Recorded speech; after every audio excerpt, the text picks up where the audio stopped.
नमस्कार मित्रों, आज हम आपके सामने जो कथा लेकर आए हैं, यह कथा सुनने से आपके मन में जो भगवान के प्रति संशय उत्पन्न हो जाता है वह संशय खत्म हो जाएगा। इसलिए इस कथा को अंत तक अवश्य सुनें। एक बार की बात है जब भगवान शिव और माता पार्वती एक मंदिर में अदृश्य रूप में विराजमान रहते थे और वहीं पर अपने भक्तों की फरियादों को सुना करते थे। भगवान शिव ने काफी समय से भगवान विष्णु के दर्शन नहीं किए थे, तो एक दिन उनकी बहुत प्रबल इच्छा हुई कि आज भगवान विष्णु के दर्शन कराएं।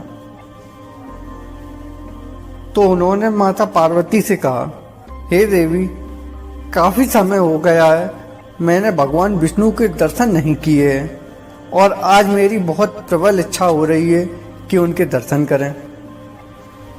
लेकिन अगर मैं यहाँ से चला गया तो यहाँ पर आने वाले भक्तों की फरियाद को कौन सुनेगा।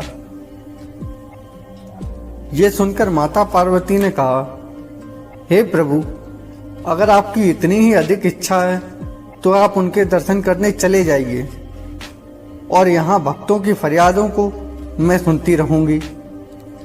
तो भगवान शिव ने कहा, ठीक है, लेकिन तुम सिर्फ उनकी फरियादों को सुनना, उनके जीवन में किसी भी प्रकार का हस्तक्षेप नहीं करना, क्योंकि मैंने सभी के लिए कुछ न कुछ पहले से ही सोच रखा है। माता पार्वती ने कहा, ठीक है प्रभु। इतना कहकर भगवान शिव वहां से चले गए। तभी मंदिर में एक धनी सेठ पूजा करने आता है और वह भगवान से प्रार्थना करता है, हे भगवान, मेरा व्यापार और सफल करना। इतना कहकर वह सेठ माथा टेकता है। माथा टेकने के कारण उसके जेब में रखा हुआ बटुआ नीचे गिर जाता है, जिस पर उसकी निगाह नहीं जाती है और वह बिना बटुआ लिए ही वहां से चला जाता है। और उस सेठ के जाने के बाद एक गरीब आदमी उसी मंदिर में भगवान की पूजा करने आता है और प्रार्थना करता है, हे भगवान, घर में खाने के लिए कुछ नहीं है, मेरी मदद करो। तभी उसकी नज़र उस सेठ के बटुए पर पड़ती है और वह सोचता है कि भगवान की प्रार्थना करने के कारण यह बटुआ उसे मिला है और वह भगवान का शुक्रिया अदा कर वहां से चला जाता है। उस गरीब आदमी के जाने पर वहां पर एक नाविक और आ जाता है और वह भी भगवान से कहता है, हे भगवान, मैं 15 दिनों के लिए जहाज लेकर समुद्र की यात्रा पर जा रहा हूँ।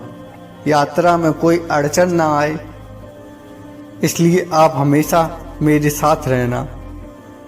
वह प्रार्थना कर ही रहा था, तभी वह सेठ, जिसका बटुआ वहां पर गिर गया था, राजा के सैनिकों को लेकर वहां आ जाता है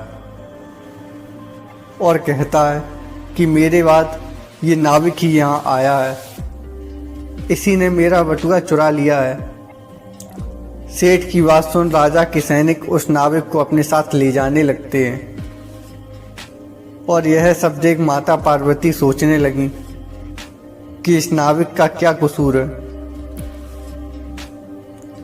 यह तो बिना कारण ही दंड पा रहा है, जबकि बटुआ तो वह दूसरा व्यक्ति ले गया है। और माता पार्वती को उस नाविक के ऊपर दया आ जाती है, जिसके कारण वह शिवजी के कहे हुए वचनों को भूल जाती हैं और मंदिर में ही अदृश्य रूप से राजा के सैनिकों को आवाज लगाती हैं और कहती हैं, कहाँ ले जा रहे हो इस नाविक को? वह बटुआ इस नाविक के पास नहीं है, वो बटुआ तो दूसरा व्यक्ति ले गया है। राजा के सैनिक जब मंदिर से आ रही इस आवाज को सुनते हैं तो वह उस नाविक को छोड़ देते हैं और जाकर उस गरीब को पकड़ लेते हैं और ले जाकर कारागृह में बंद कर देते हैं। माता पार्वती यह सब कर बहुत खुशी थी। उन्होंने सोचा कि आज मैंने अनर्थ होने से बचा लिया है और तभी शिवजी भगवान विष्णु का दर्शन कर वापस आ जाते हैं और माता पार्वती शिवजी को पूरा किस्सा सुनाती हैं जिसके बाद भगवान शिव कहते हैं, हे देवी, तुमने किसी का काम बनाया नहीं बल्कि बिगाड़ा है। वह व्यापारी गलत धंधे करता था, जिसके कारण वह धनी सेठ बन गया। अगर उसका बटुआ गिर भी गया था तो उससे उस पर कोई फर्क नहीं पड़ता। इससे तो उसके पाप ही कम होते, क्योंकि वह पर्स गरीब इंसान को मिला था। पर्स मिलने के कारण उस गरीब के बच्चे भूखे नहीं रहते।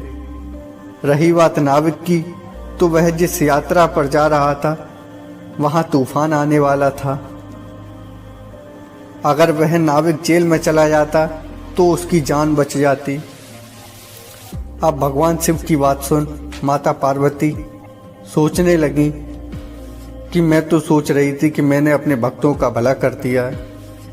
भगवान शिव ने माता पार्वती को समझाते हुए कहा, हे देवी, जो भी भक्त हमारी सच्चे मन से आराधना करते हैं, हमारा स्मरण करते हैं, हम उन पर आने वाली विपत्तियों के बारे में पहले ही सोच कर रखते हैं। तो दोस्तों, कई बार हमारे जीवन में भी ऐसी परेशानियां आती हैं जब हमें लगता है कि हमारे साथ गलत क्यों हो रहा है, लेकिन इसके पीछे भगवान की इच्छा होती है। दोस्तों, जब भी कोई परेशानी आए तो उदास नहीं होना चाहिए, बल्कि यह सोचना चाहिए कि भगवान ने जरूर हमारे लिए कुछ सोच रखा है, और अगर हमारी भक्ति सच्ची होगी तो भगवान हमारी सहायता के लिए कुछ भी कर सकते हैं। तो दोस्तों, जब भी आपके ऊपर कोई विपत्ति आए तो इस कहानी को याद कर लेना और सोचना कि जो भी होता है अच्छे के लिए ही होता है। तो दोस्तों, आपको ये कहानी कैसी लगी नीचे कमेंट बॉक्स में कमेंट कर जरूर बताएं। धन्यवाद।